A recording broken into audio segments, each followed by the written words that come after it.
사도신경으로 신앙 고백하시겠습니다. 전능하사 천지를 만드신 하나님 아버지를 내가 믿사오며 그 외아들 우리 주 예수 그리스도를 믿사오니 이는 성령으로 잉태하사 동정녀 마리아에게 나시고 본디오 빌라도에게 고난을 받으사 십자가에 못 박혀 죽으시고 장사한 지 사흘 만에 죽은 자 가운데서 다시 살아나시며 하늘에 오르사 전능하신 하나님 편에 앉아 계시다가 저로서 산자와 죽은 자를 심판하러 오시리라.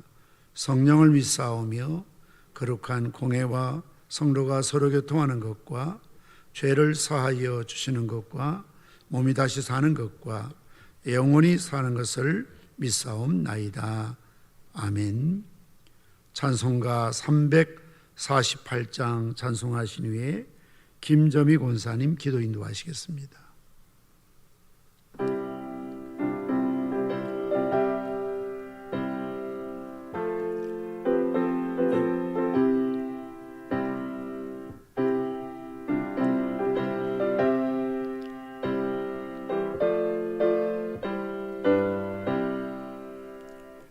마귀들과 싸울지라 죄악보 순형제여 담대하게 싸울지라 저기 약한 적병과 심판날과 멸망의 날 내가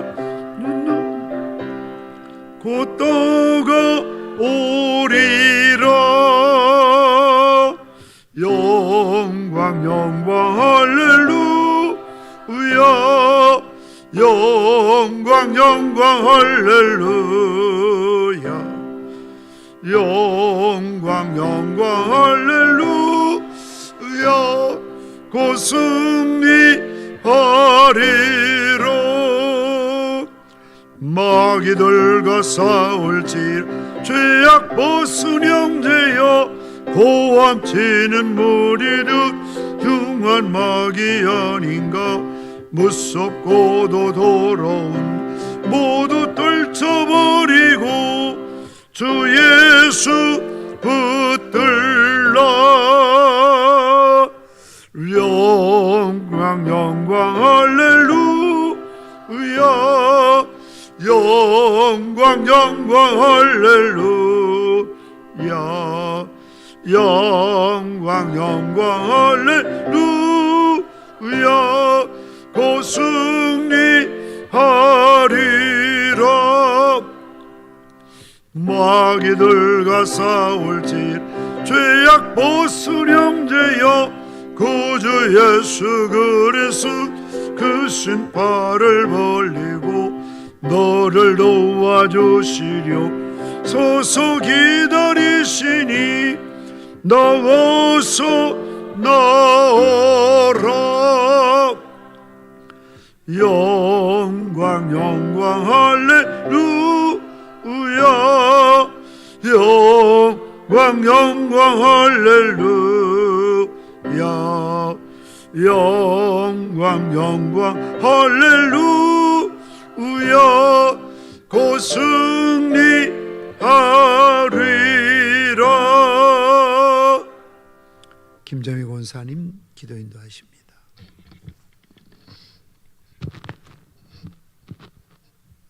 날마다 은혜 베풀어 주시기를 원하시는 하나님 감사합니다. 8월 한 달 동안도 무더위와 장마 가운데서도 건강하게 지켜주시고 교육부 여름 행사도 은혜 가운데 마치게 하시니 감사합니다. 아멘. 하나님 이스라엘 백성들을 광야에서 구름 기둥과 불 기둥으로 인도하신 하나님, 저희들도 낮이나 밤이나 코로나 전염병으로부터 자유하게 하시고 백신 접종 후에도 후유증이 없게 하시며 깨끗하게 도와주시옵소서. 하나님 백신 접종하지 못한 영아부부터 주일학교 어린아이들 중고등부 하나님의 날개 아래 고이 품어주셔서 코로나에 전염되지 않도록 하나님 보호하여 주시기를 원합니다. 마음은 원이로 돼 육신이 약하여 게으르고 나태하여 기도하지 못한 말 용서하여 주시고 이 시간 말씀으로 회복되는 역사가 있게 하여 주시옵소서. 아멘. 등불과 기름 준비하여 신랑을 기다리는 슬기로운 다섯 처녀와 같이 늘 깨어서 기도하게 하시고 말씀 충만 성령 충만하여서 맡은 달란트 잘 감당하는 성실한 일꾼들이 되게 하여 주시옵소서. 아멘. 평상교회 새신자가 매주 등록하게 하시고 도움되게 하시며 목사님을 비롯하여 부목사님들, 전도사님들 영육간에 강건하게 하시고 범사에 형통하게 하시며 주님. 사역하시는데 많은 동역자가 있게 하시고 성실한 일꾼을 붙여 주시옵소서. 아멘. 하나님, 이 시간 목사님 말씀 전하실 때 말씀의 권능을 덧입혀 주셔서 아버지. 학자의 혀를 허락하시고 하나님의 귀한 말씀만을 선포하게 하여 주시옵소서. 아멘. 강단에서 흘러넘치는 축복의 말씀을 이 시간 아멘으로 받아먹게 하시고 주여. 우리의 삶이 회복되게 하시며 성숙한 그리스도인으로 변화되어가는 이 시간 되게 하여 주시옵소서. 아멘. 하나님, 이 예배를 기뻐 받아 주시옵시고 우리의 생각과 시선이 하나님께 집중되는 귀한 시간 되게 하여 주시옵소서. 아멘. 감사합니다. 예수님의 이름으로 기도드렸습니다. 아멘.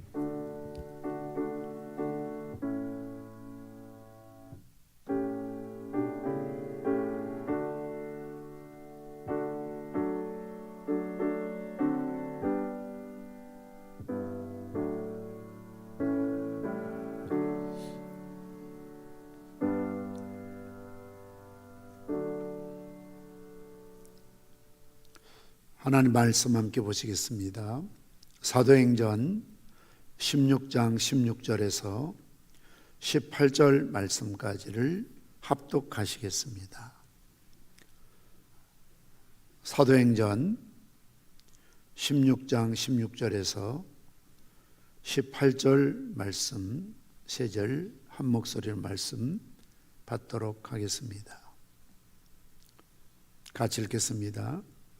우리가 기도하는 곳에 가다가 점치는 귀신 들린 여종 하나를 만나니 점으로 그 주인들에게 큰 이익을 주는 자라. 그가 바울과 우리를 따라와 소리질러 이르되 이 사람들은 지극히 높은 하나님의 종으로서 구원의 길을 너희에게 전하는 자라 하며 이같이 여러 날을 하는지라. 바울이 심히 괴로워하여 돌이켜 그 귀신에게 이르되 예수 그리스도 이름으로 내가 내게 명하노니 그에게서 나오라 하니 귀신이 즉시 나오니라. 아멘. 교회 소식을 전해드리도록 하겠습니다. 방역지침 3단계에 따라서 다음 주일까지 기관별 1, 2부 예배로 드리겠습니다. 성경 통독 9월 말까지 완독하시고 보고해 주시기를 바랍니다. 9월 첫 주부터 학습 세례, 유아 세례, 어린이 세례, 입교 교육이 시작됩니다. 이번 기회에 신청하셔서 기회 놓치지 마시고 꼭 학습이나 입교 또 세례 받으시기를 바랍니다. 각 기관 정기 올레에 9월 첫 주부터 기관별로 자유롭게 또 주중에 모임을 가지시기 바랍니다. 방학 동안에 쉬었던 셀 모임 영상을 통해서 구글 듀오를 통해서 모임이 9월 첫 주부터 시작이 됩니다. 많은 셀들이 이 일에 참여하시고 또 영상으로 모이기 힘든 분들은 금요일 오전 10시부터 드리는 비전으로 드리는 예배에 참석해 주시기를 바랍니다. 승강기 타실 때 좀 기다리셨다가 지나치게 많은 분들이 한꺼번에 타지 않도록 그렇게 협력해 주시기를 부탁을 드리겠습니다.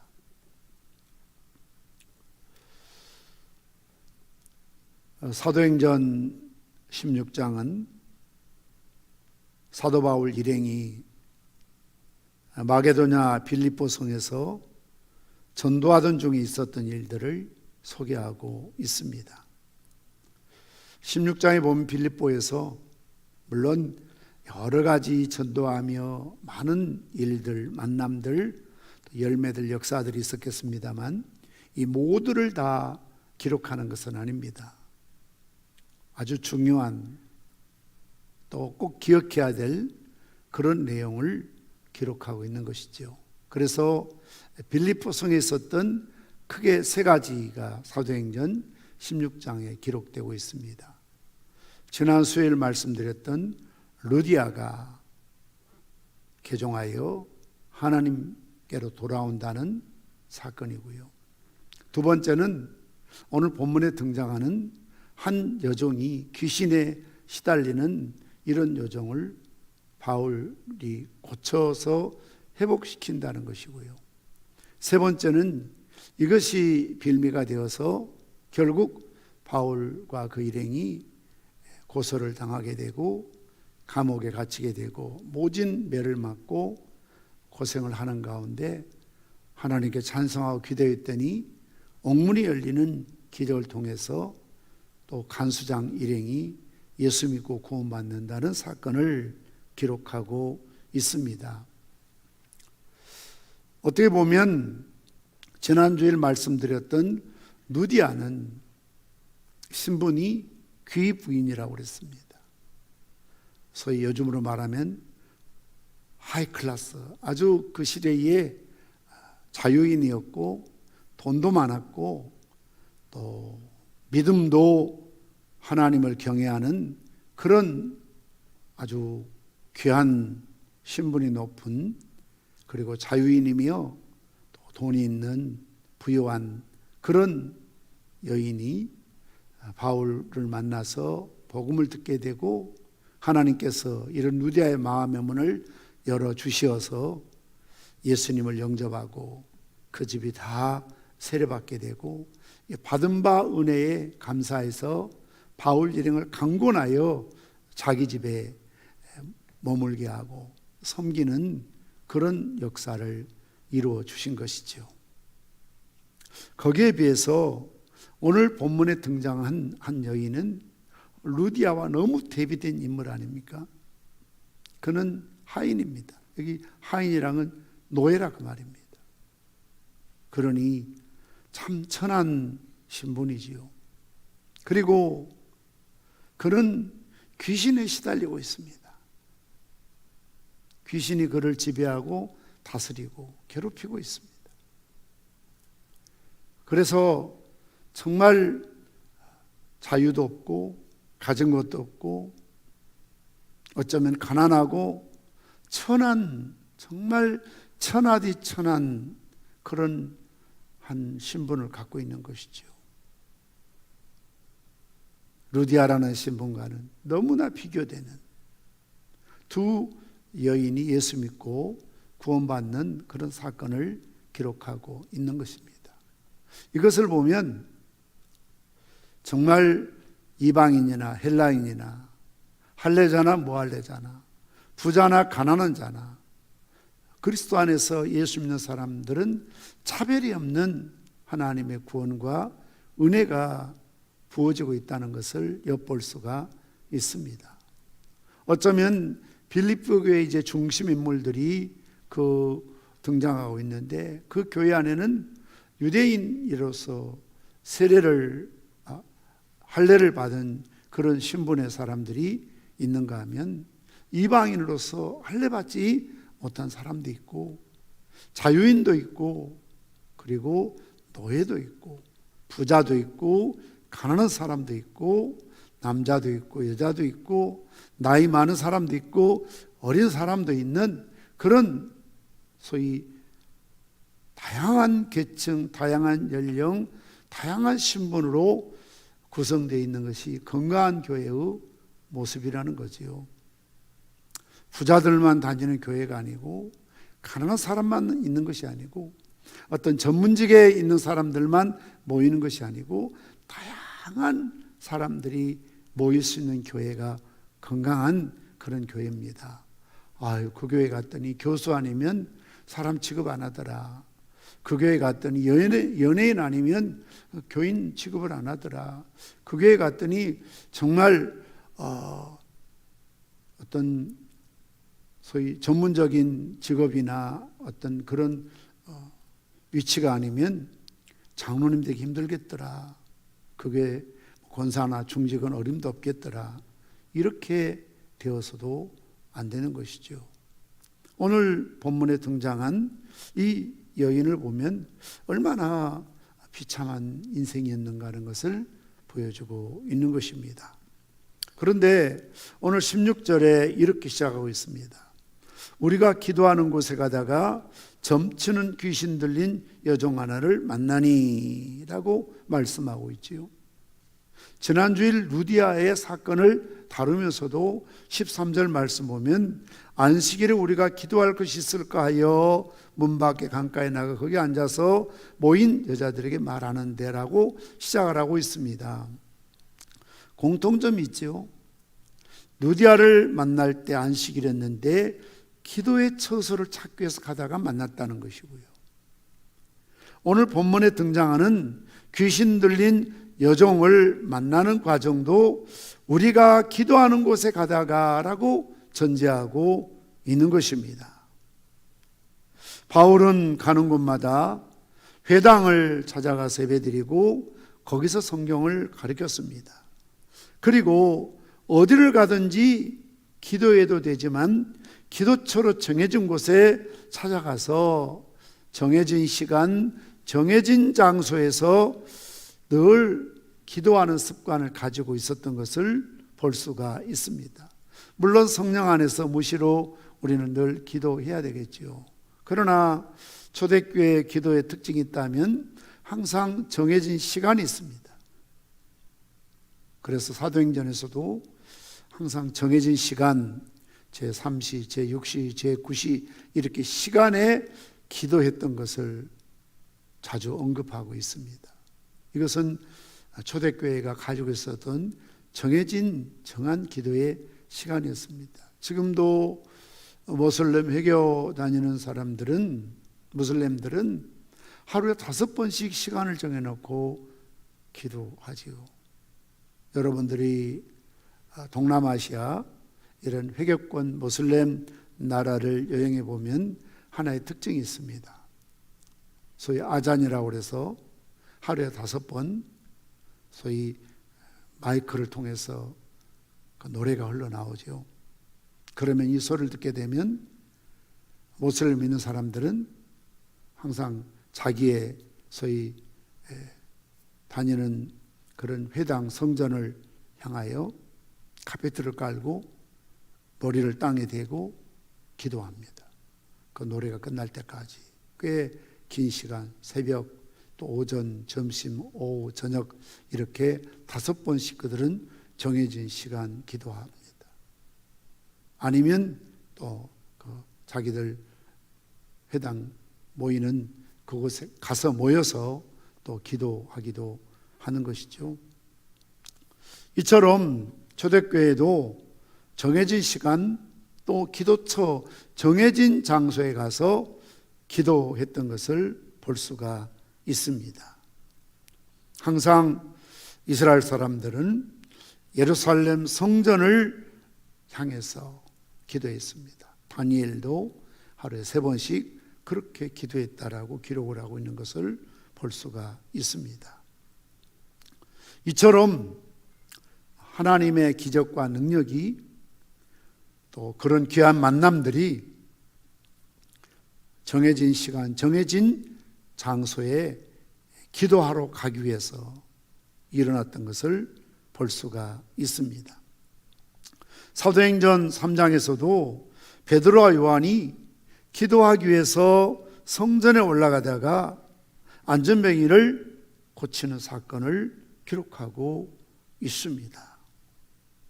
역시 고넬료를 구원하는 사건도 베드로가 정오 시간에 기도하는 중에 환상을 보고 또 하나님 음성을 듣고 고넬집을 방문하게 되고 복음을 전하고 온 식구들이 예수 믿는 구원의 역사를 이루었던 것을 볼 수가 있는 것이죠. 이처럼 우리가 기도할 때 놀라운 기적이, 능력이, 구원의 역사가 나타나고 있는 것을 교훈 삼을 수 있습니다. 한평생 기도로 살았던 조지 밀러 이야기를 우리는 잘 알고 있습니다.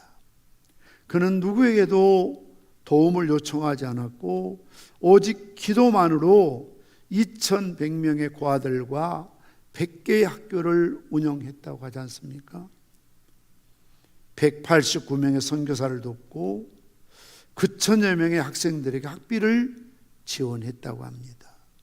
해마다 400만 부 소책자와 수만 권의 성경을 선교지에 보내기도 했습니다.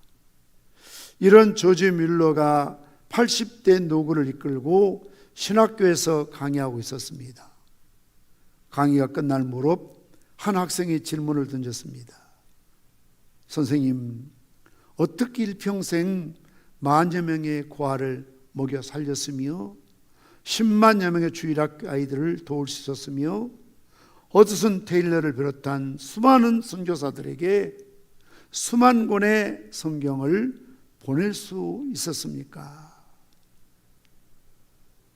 이러한 질문을 받은 조지 밀러는 앉아있던 의자에서 말없이 천천히 일어서더니 의자 위에 손을 얹고 무릎을 꿇고 앉았습니다.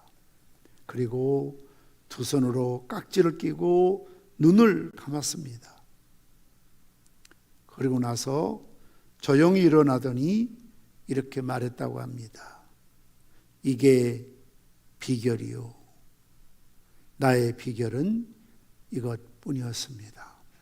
그러니까 그 많은 고아들을, 선교사들을, 신학생들을, 사역들을, 어마어마한 일들을 정말 감당함에 있어서 기도로 모든 일들을 이루어갔다. 비결이 바로 이것이었다라고 학생들에게 이야기했다는 것입니다. 불가능을 가능케 하고 고통과 절망의 숲을 헤치고 빛 가운데로 걸어가게 하고 사단의 도전과 시험을 이기고 승리하게 하고 바울처럼, 베드로처럼, 요한처럼 기도하는 종들을 통해서 하나님께서 놀라운 기적과 능력을 이루어 주셨던 것을 볼 수가 있습니다. 예수님께서도 기도 외에는 이런 요가 나갈 수가 없다라고 말씀하셨죠. 오늘 두 번째로 16절 이어서 말씀 보면 점으로 그 주인들에게 큰 이익을 주는 자라라고 소개하고 있습니다. 이 불쌍한 여인은 귀신 들렸습니다. 귀신의 힘으로 사람의 운명을 점치는 여자였습니다. 그리고 그녀의 배후에는 주인이 여러 명이 있었다라고 말하고 있지요.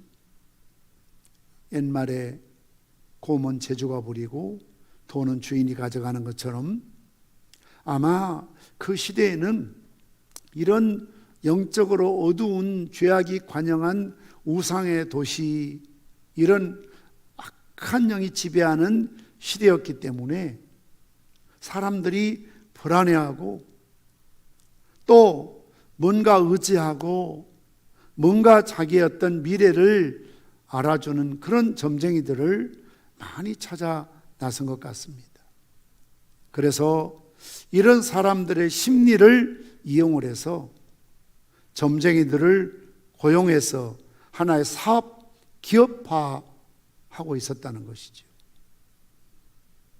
그래서 오늘 말씀 보면 주인들이라는 복수를 쓰고 있습니다.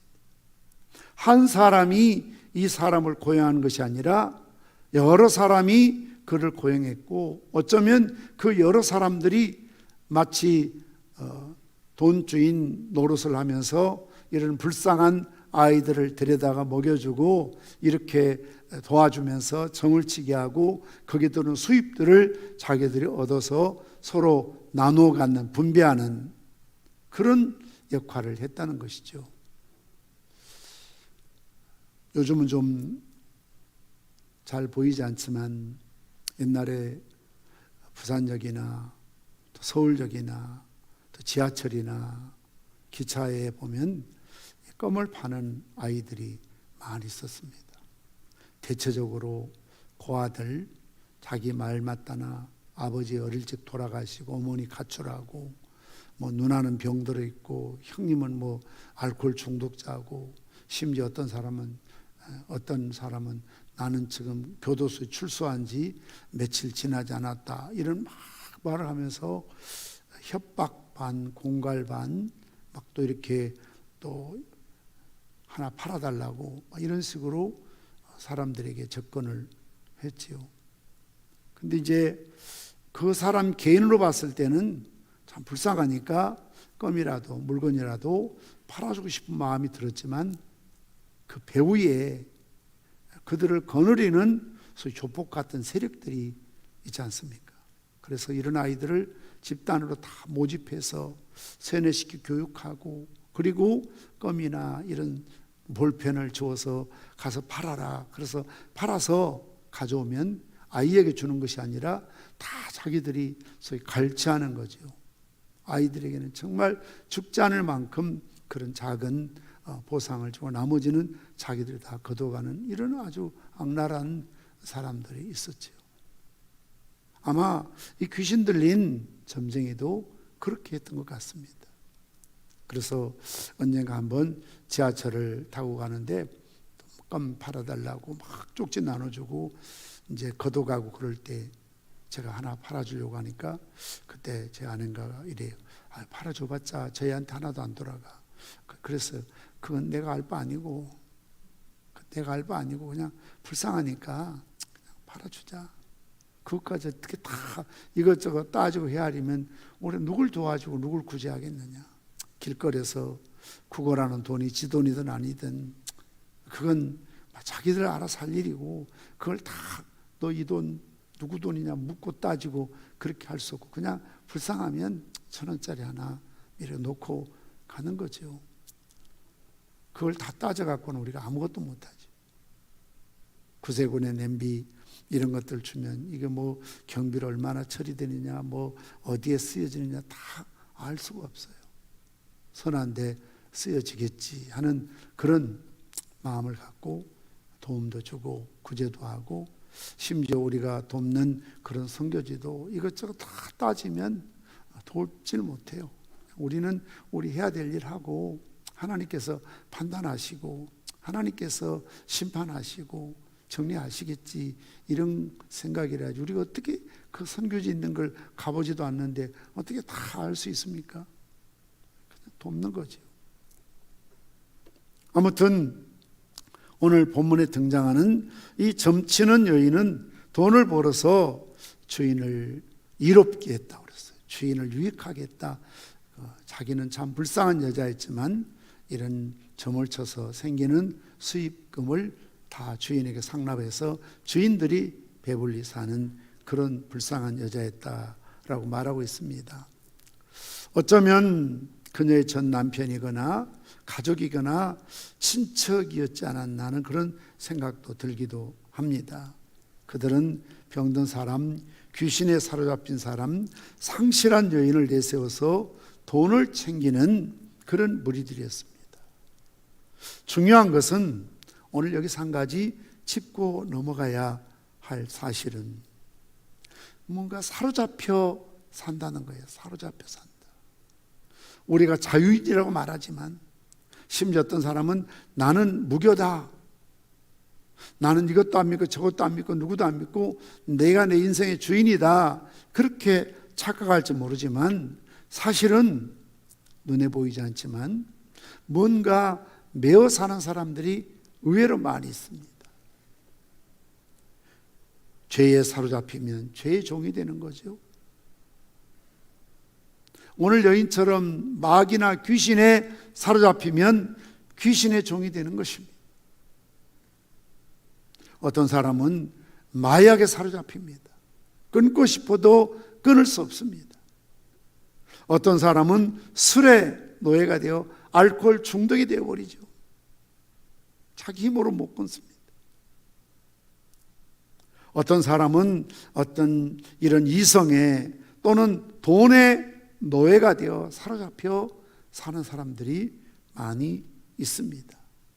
결국 이런 것에 사로잡히면 마지막은 무엇입니까? 죽음이요, 멸망이요, 지옥에 빠질 수밖에 없는 것이죠.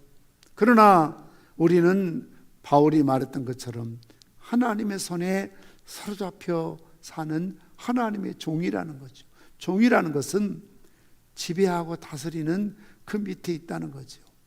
우리가 하나님의 종이냐, 마귀의 종이냐, 의의 종이냐, 죄의 종이냐, 그것을 잘 분별해야 됩니다. 하나님의 종이라면 자유와 평화와 행복과 형통이 주어지게 되는 것입니다. 그러나 오늘 본문에 등장하는 여인은 귀신이 그를 사로잡았기 때문에 귀신의 종노릇하고 결국 불행하고 유린당하고 착취당한 인생을 살 수밖에 없었다는 것입니다. 이어서 17절 말씀 보시면 바울 일행을 따라와 소리질러 이르되, 계속해서 며칠 동안 바울 일행을 따라다니면서 소리를 지르고 괴성을 지르고 시끄럽게 하고 떠들고 그랬다는 거지. 그러면서 지극히 높은 하나님의 종으로서 구원의 길을 너에게 전하는 자라라고 떠들고 있습니다. 18절 말씀 보면 여러 날 동안 따라다니며 바울을 괴롭혔다라고 말하고 있습니다. 성경에는 귀신 들린 사람에 대한 이야기들이 많이 기록되고 있습니다. 예를 들자면 마가복음 5장에 보면 귀신 들린 사람을 기록하고 있지요. 무덤 사이에 살고 쇠사슬을 끊어버리고 소리를 지르고 돌로 자기 몸을 상하게 하는, 해하게 하는 그런 사람이었다라고 말하고 있습니다.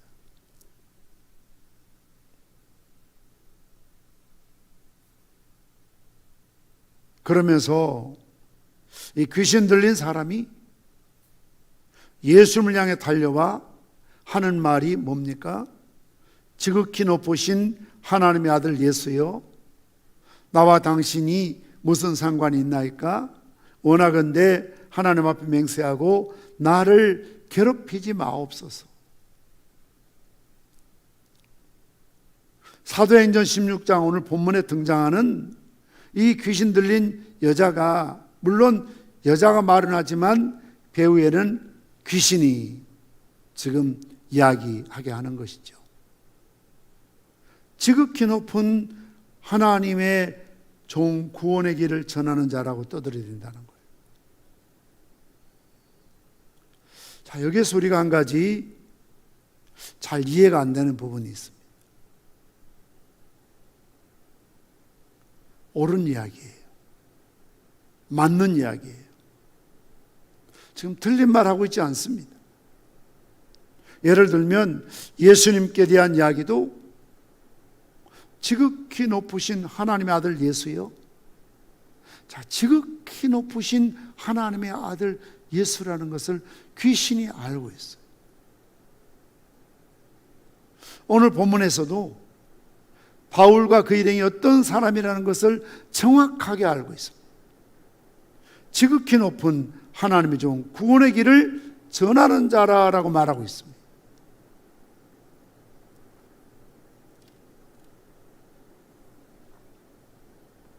맞는 이야기고 정확하게 진단하고 있습니다. 여기서 우리가 한 가지 꼭 짚고 넘어갈 일이 있습니다. 아는 것과 믿는 것을 분별해야 돼요. 귀신도 영적인 존재예요. 귀신의 소위 우두머리 사단 벨리알도, 루시퍼도 원래는 천사장이었다가 타락해서 추방을 당한 영적인 존재이기 때문에 하나님이 어떤 분인지, 성경이 어떤지 정확하게 압니다. 정말 귀신같이 안다는 말이 정확해요. 귀신같이 알아요. 모르는 거 아닙니다. 예수님께서도 그걸 인정하셨습니다. 성경에도 허탄한 사람아, 귀신도 하나님을 알고 떠느니라고 그랬어. 예수님이 40주야에 금식할 때, 사단과 시험할 때 세상 논리로 말로 시험하지 않습니다. 정확하게 하나님 말씀을 인용하고 있습니다. 사단이 하와를 유혹할 때도 하나님께서 아담과 하와에게 어떤 명령을 내렸는지 알고 접근하고 있습니다. 모르는 게 아닙니다. 단 하나님을 믿지는 않습니다. 자, 믿는 것과 아는 것은 전혀 다릅니다, 여러분. 예를 들면 우리도 성경을 통독하고 성경을 많이 읽고 공부하고 있지만요, 가끔 성녀들도 성경을 읽는다는 겁니다. 1년에 일독을 한다는 겁니다. 성녀들이요. 그리고 어떤 성녀들은 어지간한 목사님보다 성경 지식이 훨씬 많습니다. 구약 성경을, 신약 성경을 달달 외우고 꿰고 있습니다. 심지어 자기들이 어떤 설법할 때 성경을 인용하기도 합니다. 그럼 그들이 하나님을 믿을까요? 안 믿어요. 성경을 아는 것과 성경을 믿는 것과는 전혀 차원이 다르다는 것입니다. 오늘 본문에 등장하고 있는 점치는 귀신도 바울이 누구인가를 알아요. 하나님이 어떤 분인가를 알아요. 예수님이 어떤 분인가를 알아요. 성경도 우리보다 더 많이 알고 잘 알아요. 정확하게 알아요. 그러나 그것은 믿음이 아닙니다. 귀신은 하나님을 알지만 하나님 믿지 않습니다. 성경을 알지만, 성경을 인용하지만 성경을 믿지 않습니다.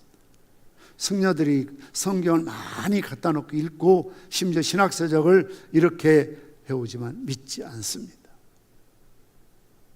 신천지들이 교묘하게 전통적인 신학교에 위장해서 파송해서 공부하게 해서 안수받게 한다지 않습니까? 그래서 우리 교단에도 어느 교회 부목사님이 알고 보니까 신천지였습니다. 이미 신천지에서 아주 골수 분자를 마치 북한에서 간첩을 파견하는 것처럼 신학교에 보내서 졸업하고 목사 안수 받고 전통적인 기성교에 들어가 부목사까지 하게 했어요. 그런데 설교가 특히 자기 부서의 교사들에게 또는 학생들에게 가르치는 것이 교묘하게 위장해서 아닌 것처럼 하면서 신천지 교리를 주입했던 것이죠. 그들이 예수를 믿고 성경을 믿기 위해서 신학교에서 공부했겠습니까? 목사 안수까지 받고 목사가 되었지만 소위 양의 가죽을 쓴 이리와 같은 것이죠.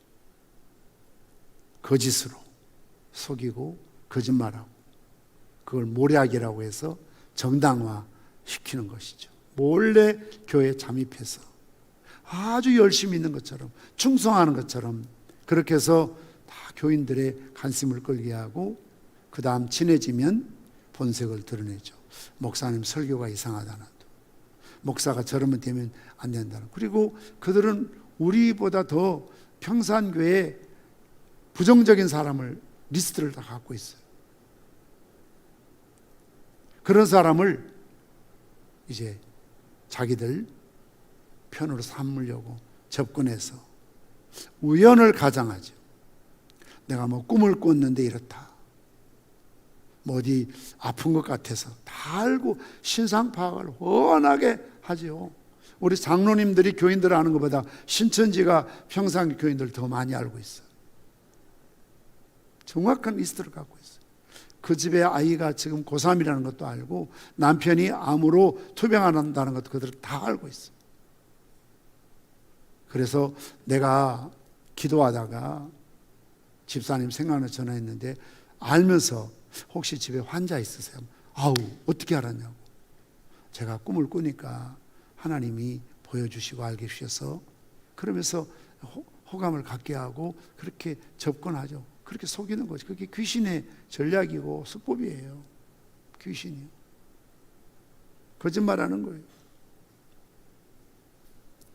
믿음이라는 단어의 페이더라는 단어가 있는데요. 그 뜻은 참과 거짓을 구분하여 확신을 갖는다는 거예요. 귀신도 하나님이 어떤 분인지, 예수님이 누구인지, 바울이 누구인지 알고 있습니다. 사도행전 19장 15절 말씀 보면 귀신 들린 사람이 예수도 내가 알고 바울도 내가 안다고 그래요. 소름 끼치잖아요. 그러나 귀신은 예수님을 나의 구주 예수님으로, 나의 주님으로, 또 하나님을 아버지로 믿지 않습니다. 언젠가도 한번 말씀을 드렸는데요. 우리 교회 좀 영적으로 아주 혼란하고 좀 문제가 있는 분이 교회를 처음 나왔습니다. 그때 경보에 살고 있었는데 제가 그 집에 가서 한 방에 설치되어 있는 그 우상 단지를 다 제가 철거했습니다. 앵글로 틀을 짜가지고 거기다가 불상이며 뭐 신주 단지며 뭐 염주 알이며 별별 걸 다 거기다 이렇게 설치를 해놨더라고. 다 제가 다 나사 불교가 다 철수 다 끌어와서 다 이제 불태워버리고 없앴죠. 근데 예배 드리는데 결심 기도를 시키기 위해서 저를 따라서 기도하라고 그랬습니다. 다 따라서 하는데 하나님 아버지 하라니까 하나님 하는데 아버지를 안 하는 거예요. 아버지 하세요 하니까 안 하는 거예요. 난 처음에 몰랐죠. 다른 기도 다 따라서 하는데 하나님 아버지 하는데 하나님 하는데 아버지를 못하는 거 안 하는 거예요. 아버지 따라서 하라고. 난 처음에 몰라서 그냥 그렇게 지나가고 기도 마치고 끝났는데 그분이 그래요. 아버지 하니까 목을 막는다는 거. 뭔가 자기 목을 팍 틀어막아서 아버지 소리를 못 내게 한다는 거. 그래서 영적으로 하나님을 아버지로 부르는 것이 아무나 하는 게 아니구나. 양자형을 받아야만 자연스럽게 하나님 아버지, 아버지라 부를 수가 있거든. 여러분, 내 아버지를 내가 자연스럽게 아버지 부르잖아요. 자연스럽게요. 어색하지 않습니다. 다른 사람이 저희 아버지를 아버지라 부르기가 쑥스럽지요. 잘 안 불러지죠. 우리가 하나님의 자녀된 권세를 갖고 있으면 물론 하나님, 주님, 뭐 전능하신, 자비하신 많은 수식어를 붙일 수 있지만 제가 그러잖아요. 꼭 기도할 때 빠뜨려서는 안 되는 건 아무리 많은 수식을 붙여도 하나님, 주님 좀 그 차원이 아니라 하나님 아버지를 좀 부르라고. 아버지. 그래서 그대로 그래요. 아버지를 좀 부르고 기도했으면 좋겠다고. 왜냐하면 이것은 성경적이에요. 예수님께서 가르친 기도 첫 번째가 뭡니까? 하늘에 계신 우리 아버지여라고 하잖아요. 아버지라고. 그래서 아버지를 못 부르면 안 돼요. 어색해도 안 돼요.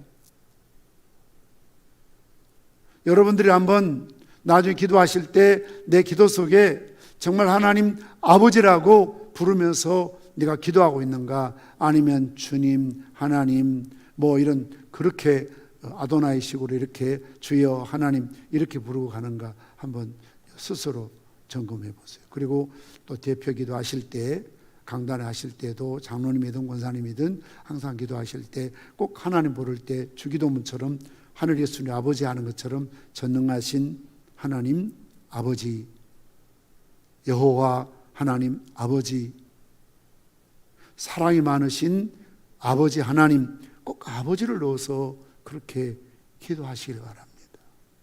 왜냐하면 양자영을 받은 자녀라면 내 아버지를 이름 석자로 부르지를 않습니다. 하나님의 다양한 이름이 있지만 가장 중요한 하나님과 나와의 관계성을 말하는 것은 하나님을 아버지로 부르고 나는 하나님의 자녀라는 거죠. 이게 믿음의 열매라는 거죠. 그래서 귀신은 하나님도 알고 예수님도 알지만 나의 구주로 특별히 나의 아버지라고 고백하지 못합니다. 안 합니다.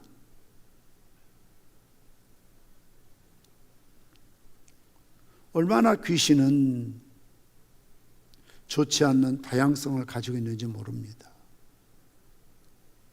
재주도 좋고요.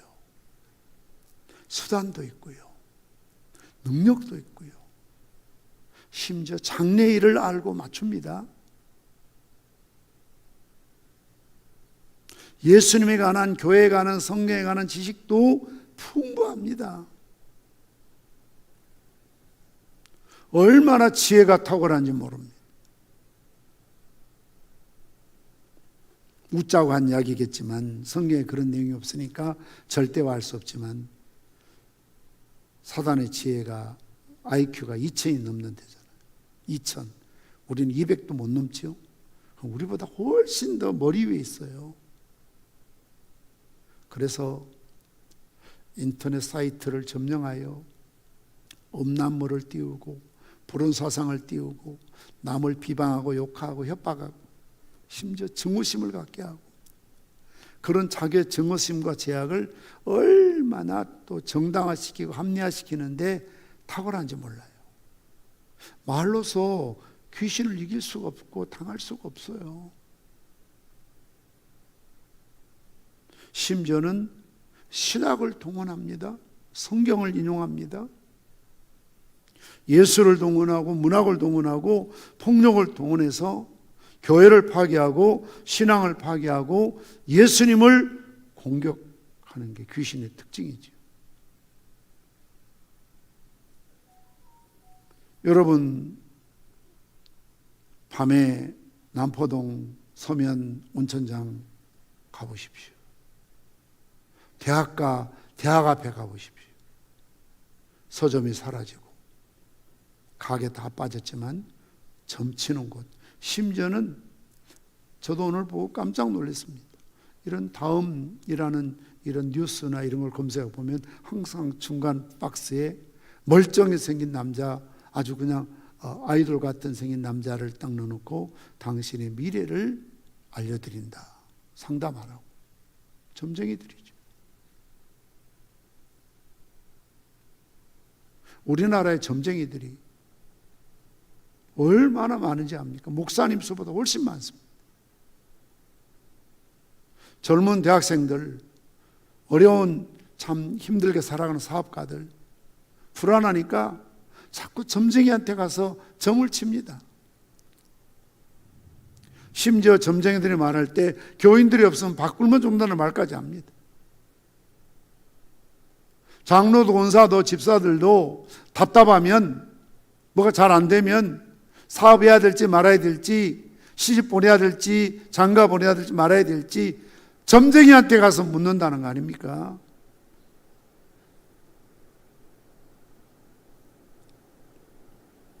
그런데 여러분, 본문의 말씀 보십시오.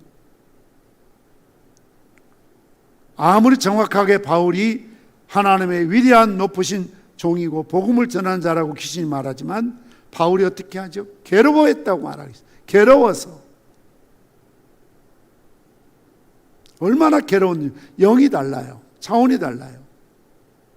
악령이 지배하고 사단 마귀가 지배하고 다스리는 여자였기 때문에 영적인 충돌이 생길 수밖에 없어. 너무 괴로워했다는 거죠.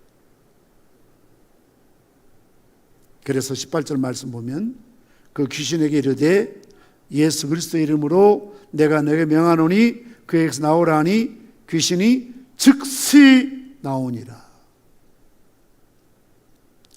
무당이나 점쟁이는 구슬하고 춤을 추고 복채를 들고 귀신을 불러들여요. 이걸 신접한다고 해요. 꽹과리를 두드리고 소리를 지르고 작두를 타고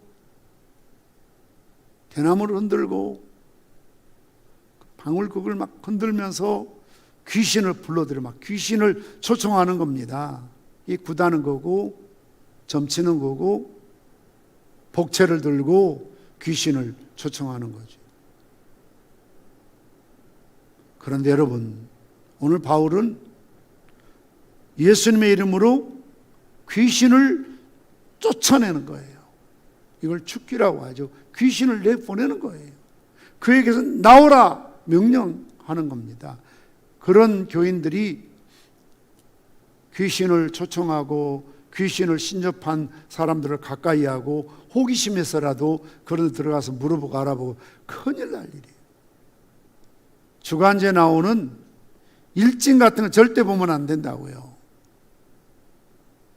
옛날 다방이라는 곳에 가면 이렇게 심심해서 뭐 이렇게 뽑으면 이렇게 자기 띠 하면 오늘의 운세 해가지고 뽑아서 쫙 펴보면 오늘 뭐를 조심해라, 서쪽을 가지 마라, 동쪽을 조심해라, 그런 게 있는데 호기심이라도 보면 안 돼. 동쪽 가는데 교통에서 나오면 야 맞다 그렇게 들어가요. 우연히 물 조심하라 그러는데 목욕도 넘어졌거든. 야 역시 귀신같지 않네. 자꾸 자기도 모르게 끌리고 그러다 보면 자꾸 이제 또 보게 되고 그런데 가까이 하는 거예요.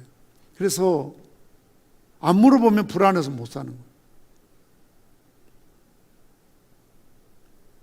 이런 귀신 들린 사울왕처럼 점 신접한 여자에게 가고 묻고 점쟁이 끌어당기고 묻는 것, 얼마나 하나님이 이걸 무섭게 다룬지 모릅니다. 혹시 여러분들이 교회 다니기 전에 그런데 기웃거리 가진 건 이해할 수 있지만 심지어 교회 다니고 직분 받은 분들이 혹시라도 그런 점쟁이나 그런 귀신 들린 사람 근처에 갔다면 회개해야 돼요. 정말 회개해야 됩니다. 하나님 앞에 큰 죄를 저지르 그들로부터 영이 잘못되고 뒤틀리고 사실 문제가 생기기 시작하는 거예요. 영이라는 건 정말 조심해야 됩니다. 여러분 약국에 있는 약들이 우리 몸에 좋은 것도 있지만 소위 독약이 있어요. 한번 먹으면 죽어요. 여러분 백신 맞은 분 계시잖아요. 제가 백신 1차를 제 아내보다 좀 먼저 맞았어요. 조금 제 아내 말 맞다나 병아리 눈곱만한 눈물만한 몇 방울 그 몸에 넣었죠. 너무 막 힘들더라고. 몸살이 오고. 그리고 제 집사람이 그래요. 여보 그 병아리 눈물만한 눈꼴만한 오줌만한 그 몇 방울 몸에 들어갔는데 그렇게 힘들어? 막 뭐라 하더라고요. 그러던 당사자가 맞고는 나보다 더 힘들어 하더라고요. 제가 그랬어요. 병아리 당신 말 맞다나 병아리 오줌만한 그 몇 방울 그거 맞고 당신 그렇게 강한 여자 그렇게 힘들어? 한 방울의 독으로 사람이 죽어요. 한 방울이요.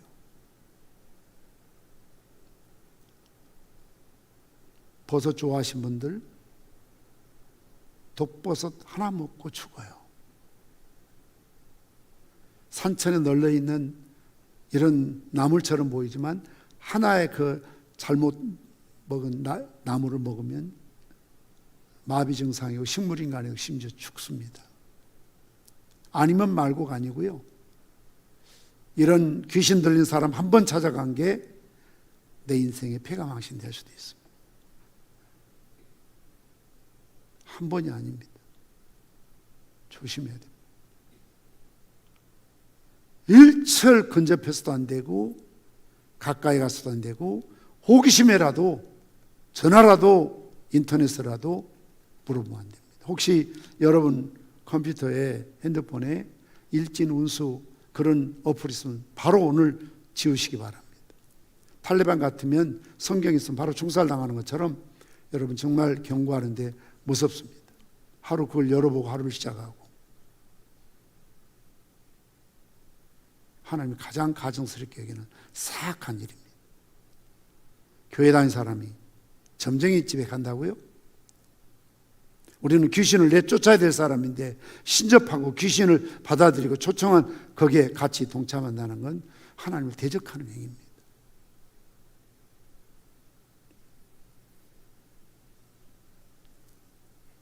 무당들, 점쟁이들은 신접 귀신을 초청하고 귀신을 모시고 귀신을 섬겨요. 조상 귀신도 섬깁니다. 비율을 맞춥니다. 그래서 굿하고 정성을 보여야 된다고 소위 복채를 1,000만 원 내라 해서 안 되면 성의가 부족하다. 또 2,000만 원 내라, 3,000원. 집을 완전 쫄딱 망하게 하는 거죠. 그래서 귀신을 가까이 해가지고는 결국 패망이고 죽음이고 지옥입니다. 그러나 오늘 바울처럼 우리는 나사렛 예수 그리스도 이름 명하노니 나오라. 귀신을 내쫓아야 돼요. 귀신을 대적해야 돼요. 오늘 찬송가처럼 마귀들과 싸울지라 싸워야 하고 대적해야 돼요. 귀신과 협상하면 안 돼요. 귀신을 모셔드리고 비유 맞추면 큰일 납니다. 사도행전 3장 6절에서도 나사렛 예수의 이름을 명하노니 일어나라. 사도행전 4장 10절에서도 나사렛 예수 그리스도 이름으로 이 사람이 건강이 되어 너희 앞에 섰느니라. 누가복음 10장 17절에서도 주의 이름으로 귀신들도 우리에게 항복하도이다. 빌립보 2장 10절 말씀 보면 하늘과 땅의 모든 권세를 예수의 이름 앞에 꿇게 하시고, 귀신은 예수님 이름만 들어도 벌벌벌 떨어요.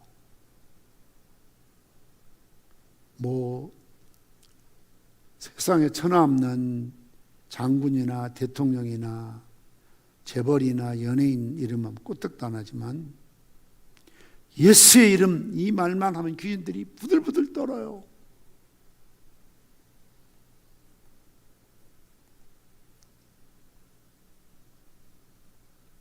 그래서 예수의 이름으로 명하노니 그에게서 나오라 했더니 어떻게 됩니까?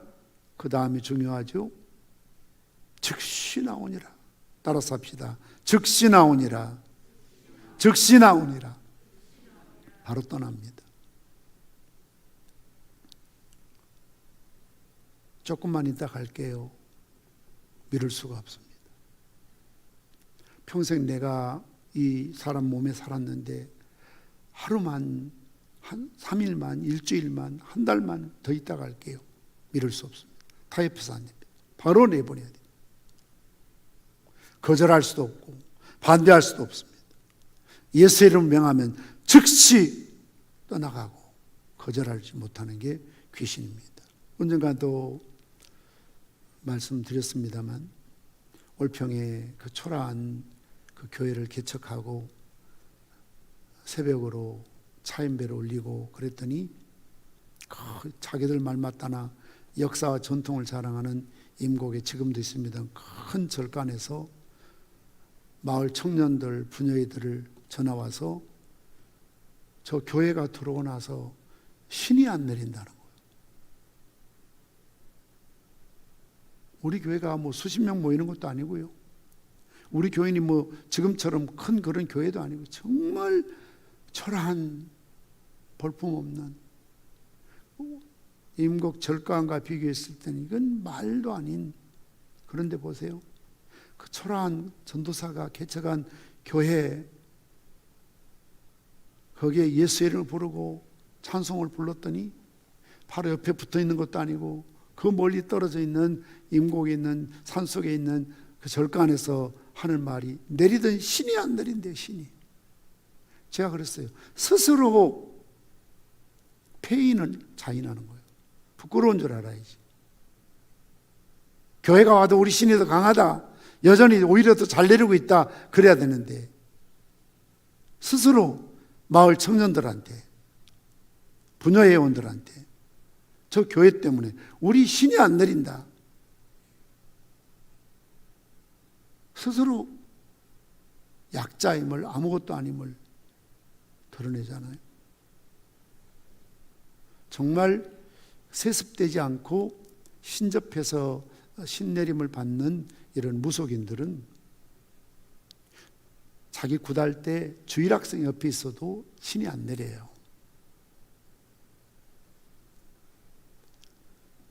집사가 옆에 있어도 계속 굿하는 건 그 무당이 가짜예요.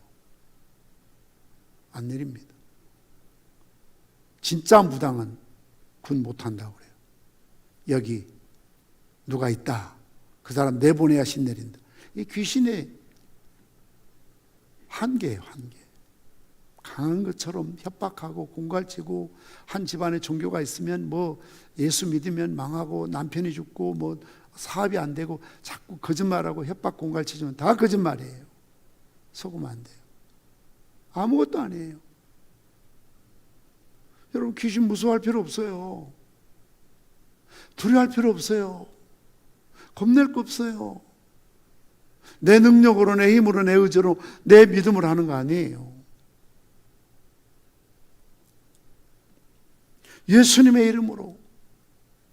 자, 우리 한번 훈련해야 되니까 좀 오늘쯤 좀 받아서 합시다. 제가 뭐 이상한 축기하는 그런 운동하는 사람은 성경대로 나는 예수를 믿는 사람이니까요. 그리고 정말 그런 일들을 너무 많이 보고 체험했어요. 우리 교인들 가운데도 막 잠이 안 온다, 뭐 가위 눌림이 있다. 뭐 제가 뭐 기도원 원장도 아니고요. 하지만 늘 성경대로 가정 예배 드릴 때 예수를 명하는 귀신을 떠나가라, 물러가라 하고 그대로 해요. 성경대로요. 그러면 나았다, 좋아졌다, 잠 잘 잔다, 마음이 편안하다. 제가 하는 거 아니에요. 이런 이야기를 잘못하면 마치 저를 드러내고 자랑, 일치 안 해요. 왜? 제가 한 게 아니니까요. 주님이 하신 일이고, 예수 이름으로 했지 내 이름으로 하는 거 아니에요. 제 이름으로 귀신 못 쫓아내요. 그러니까 여러분들이 좀 예수님의 이름을, 우리가 자녀된 권세니까 잘 써야 돼요. 이걸 갖고 있으면서도 안 쓰면 안 돼요. 우리 한번 받아서 합시다. 더럽고 사악한 귀신은 예수의 이름으로 명하노니 물러가라. 내 인격과 신앙을 파괴하는 귀신은 예수를 명하노니 물러가라. 교회를 헐고 파괴하는 세력도 예수를 명하노니 물러가라. 그래요.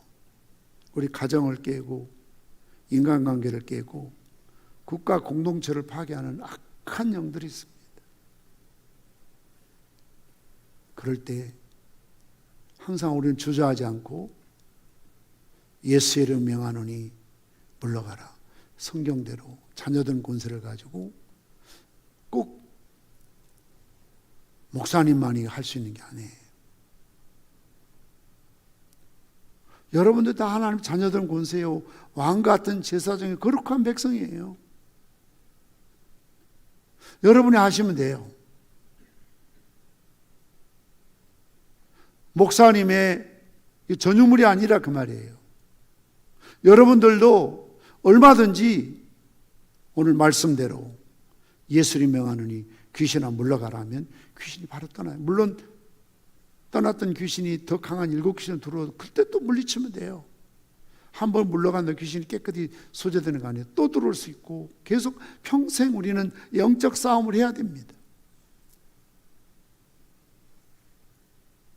주님 앞에 서는 그날까지 이 땅의 교회는 전투적인 교회입니다. 전투적인 교인끼리 싸우는 전투적인 교회가 아니라 영적 전쟁, 다시 말하면 공중의 권세 잡은 자와 싸우는 교회예요. 이제 천국 가면 승리적 교회죠. 다시는 싸울 일이 없죠. 예수님께서 왕노릇 하시니까. 오늘은 귀신 들린 여인의 잘못된 외침을 살펴보았습니다. 돈을 벌기 위해 사람을 속이고 잘못된 길로 걸어가게 하는 귀신의 영을 받은 사람들이 우리 주변에 이 시대의 무속인들이 날이 갈수록 많아지고 있습니다. 비슷한 말을 외치지만, 성경을 말하지만, 신학을 말하지만, 예수님 운운하지만 복음이 없는, 믿음이 없는 외침이 많다는 것을 알아야 됩니다. 그래서 영을 영으로 분별해야 됩니다.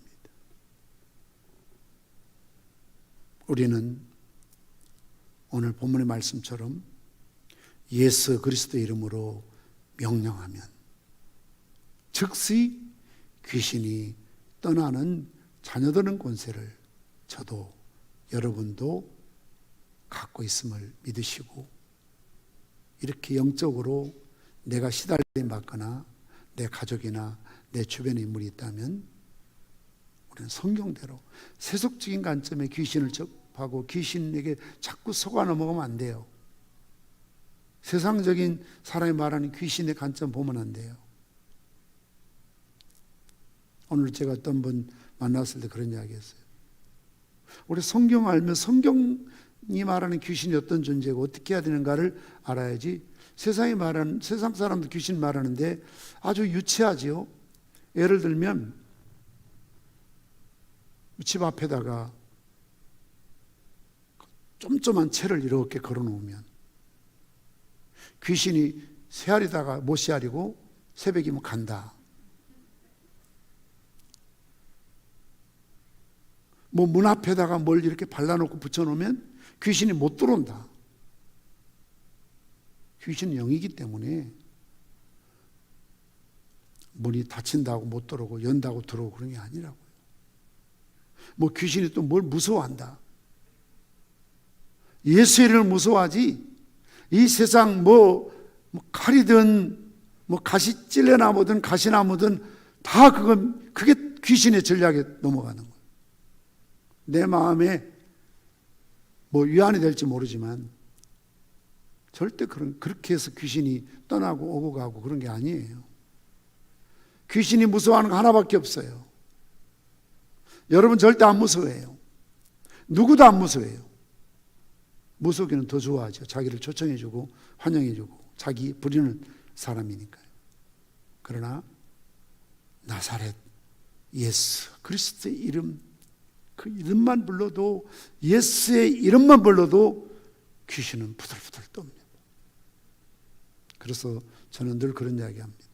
칠흑같이 어두워도 스위치 하나 올리면 환한 대낮처럼 밝은 것처럼 내 마음에 아무리 악한 영, 흑암의 권세가 지배해도 스위치, 예수의 이름이에요. 예수의 이름으로 스위치 올리기만 하면, 그렇게 복잡한 일이 아니에요.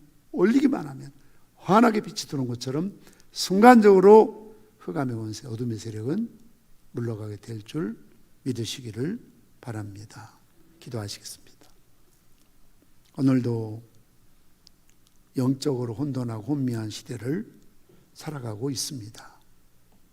악한 원수마귀는 오는 사자와 같이 삼킬 자를 찾기 위해 두루 다니고 있습니다. 오늘 바울과 그 일행이 빌립보에 있는 점치는 귀신 들린 여인을 불쌍히 여겨서 나사렛 예수 그리스도를 명하노니 즉시 나오라 했을 때에 머뭇거리지 않고 미루지 않고 즉각적으로 귀신이 떠나게 되고 여인이 온전하게 정상적인 사람으로 회복되었던 것처럼 오늘도 우리가 예수님의 이름의 권세와 능력으로 이런 악한 영들, 흑암의 세력들, 귀신들을 항상 내어쫓고 하나님의 종으로 성령의 충만한 역사로 날마다 승리하며 주님 주신 평강과 은혜를 누리게 도와주시옵소서. 이런 권세를 주신 하나님께 감사합니다. 자녀된 권세를 우리가 이미 받았으니 이 권세를 이용을 해서 항상 영적 전쟁에 승리하는 주의 자녀들로 세워 주시옵소서. 예수님의 이름으로 기도드리옵나이다. 아멘. 주기도문 하십니다. 하늘에 계신 우리 아버지여, 이름이 거룩히 여김을 받으시오며 나라 임하옵시며 뜻이 하늘에서 이룬 것 같이 땅에서 이루어지이다. 오늘날 우리 일용할 양식을 주옵시고 우리가 우리에게 죄진 자를 사하여 준 것 같이 우리 죄를 사하여 주옵시고 우리를 시험에 들게 하지 마옵시고 다만 악에서 구하옵소서. 대개 나라와 권세와 영광이 아버지께 영원히 싸움나이다. 아멘.